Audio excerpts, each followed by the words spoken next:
Senhoras e senhores, boa tarde a todos.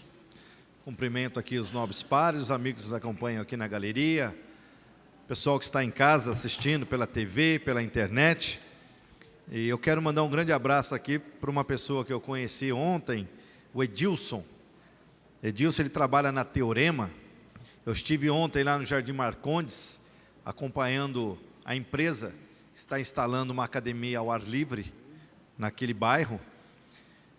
A prefeitura já havia anunciado, mas nós, anteriormente a isso, a pedido de alguns moradores, estivemos lá. De fato, tem uma área muito interessante na Rua Rondônia, e nós fizemos uma solicitação para a instalação de uma academia. E não sei se foi por pedido meu ou não, enfim, não importa, né? Importa que o governo está lá implantando uma academia para aquela população. Fiquei muito contente. Estive lá ontem conversando com alguns amigos da empresa e conheci o Edilson, que por coincidência falou muito bem do meu amigo Aderbal aqui, né? Diz que foi vizinho do Aderbal, gosta muito do Aderbal, acompanha o nosso trabalho aqui, Aderbal. Então estou mandando aqui para ele um grande abraço, pelo fato de ele acompanhar os nossos trabalhos aqui na Câmara. É sempre importante para nós, vereadores, sabermos que isso tem chegado aí a toda a população da cidade. E na oportunidade nós pedimos também para que o governo, assim que instalar a academia, providencie através da secretaria competente, acredito eu que seja a Secretaria de Meio Ambiente, a colocação de alguns brinquedos ali, que vai sobrar uma área ali muito boa, que eu acho que colocar uns brinquedos para a criançada, Derbal, é importante. Por quê? Primeiro, o pai, a mãe, o avô, a avó que vai fazer ali o exercício, muitas vezes vai com a criança, o neto, o filho, então precisa também de ter um atrativo para as crianças. E ali, acho que uns 2, 3 brinquedos ali cairia muito bem. Sem contar na revitalização da iluminação, porque a academia ao ar livre, nós sabemos que a maior parte das pessoas chegam depois do trabalho e à noite precisa estar iluminado. Tem iluminação, Derbal, mas está bem deficiente ali, precisa dar uma melhorada. Eu tenho certeza aqui que o poder público estará atento a essas questões. Nós já encaminhamos o pedido. E da mesma forma que fomos atendidos na academia, acredito que a revitalização da área ali também poderá ser feita, até porque o custo é relativamente pequeno. Então, parabéns aí aos moradores do Jardim Marcondes, que em breve terão ali mais um espaço para poderem fazer seus exercícios, se encontrarem, se socializarem, que eu acho que isso é muito importante nos dias de hoje. A gente sente um distanciamento muito grande da população, em virtude, dos usos das redes, né? É muito comum hoje as pessoas conversarem pelo WhatsApp, pela internet, Instagram e tudo mais, mas a gente não pode perder aquilo que é mais valoroso na relação do ser humano, que é o contato, né? É o dia a dia, trocar uma ideia, e esses locais servem justamente para poder reunir essas pessoas e poder tornar mais humana a relação entre nós. E falando em redes sociais, semana passada eu falei um pouco sobre a fake news e falei também dos leitores, dos fake leitores. Aquelas pessoas que pegam notícias e reproduzem sem saber a origem, sem saber se é verdade. E correu nessa semana aí, muita gente deve ter visto, um áudio do padre Marcelo Rossi, fazendo apologia aí a um candidato a presidente, e que aquilo, para quem conhece o padre Marcelo, sabe que aquilo era mentira.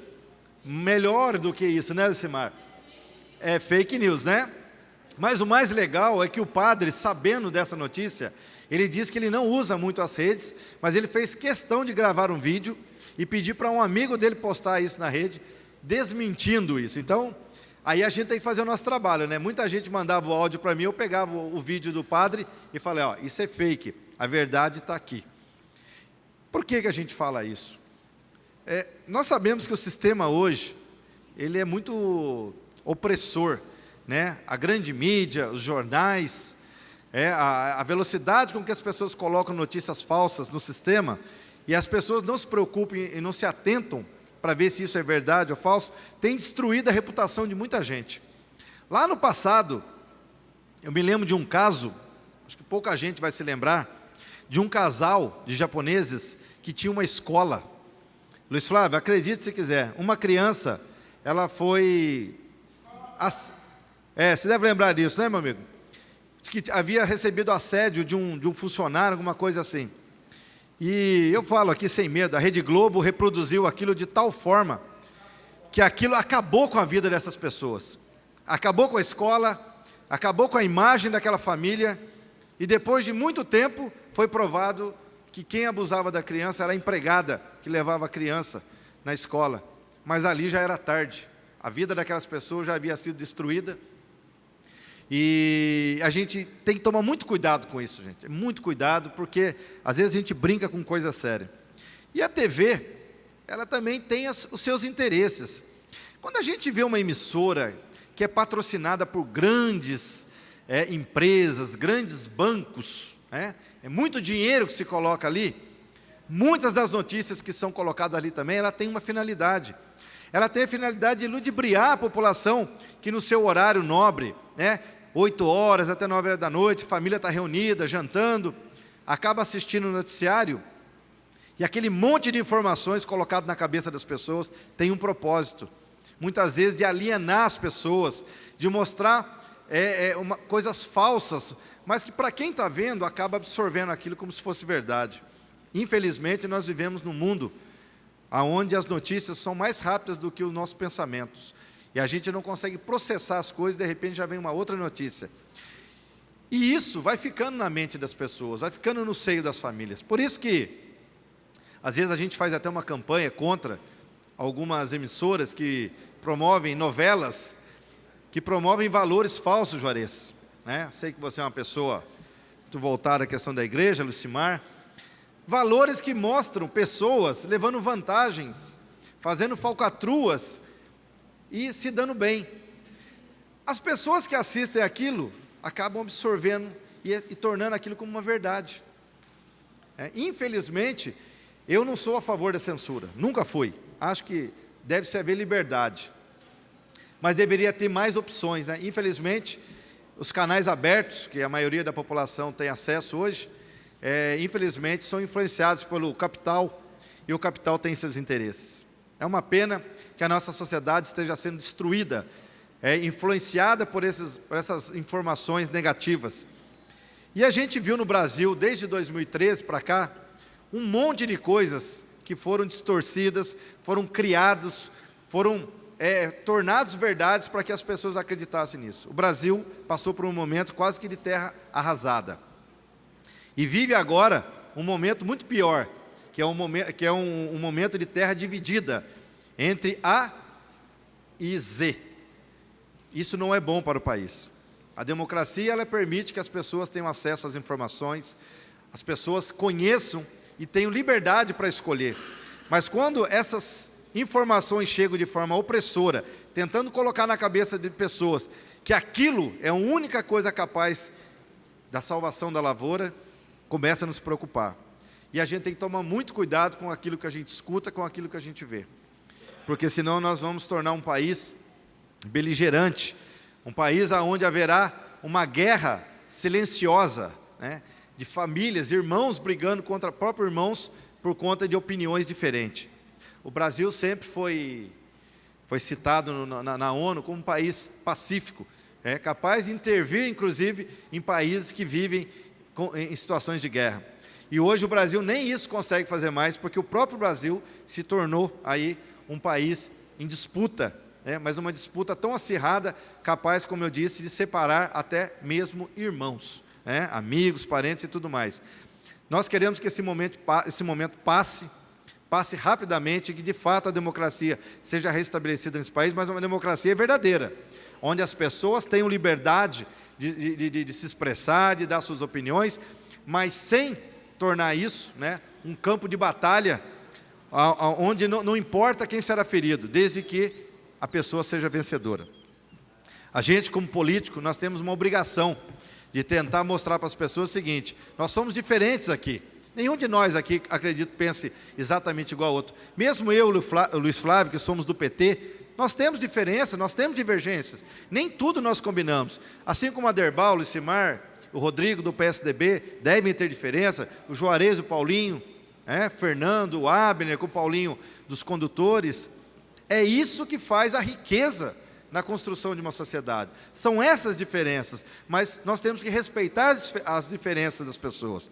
Então, eu deixo aqui essa mensagem, porque a gente, cada dia que passa, a gente vê aí algumas agressividades das pessoas, né, por conta de opiniões diferentes. E a gente tem que respeitar isso, tá certo? Bom, falando um pouco aqui da nossa cidade, eu quero aqui lamentar que já há mais de um ano eu fiz um pedido em nome, né, das pessoas que frequentam a igreja adventista ali do Esperança. Acho que o Abner, que morou ali naquela região, deve saber. Eu não me lembro o nome daquela rua, é Sebastião alguma coisa, agora fugiu. É uma avenida ali. Eu acho que não é Sebastião Lopes, não. É uma beirando a Avenida Lucas Nogueira Garcês, em frente à igreja adventista. E ali tem uma escola municipal. Na época nós levamos lá o secretário, né? Pedimos, eu levei uma pessoa responsável pela igreja. Eles queriam somente uma lombada, não é lombofaixa, nada, para diminuir a velocidade, que é um trânsito enorme ali naquela via, sentido duplo. E nas saídas dos eventos da igreja, sai um grupo muito grande, a calçada é muito estreita. E já havia-se anunciado ali que a qualquer momento aconteceria um acidente. E aconteceu nesse final de semana. E, lamentavelmente, a gente tem que vir reclamar aqui, porque assim, eu vi, né, em vários pontos da cidade, uma quantidade enorme de lombadas que foram colocadas. Inclusive, eu quero aqui fazer uma crítica e mostro para vocês que é possível fazer mais com menos.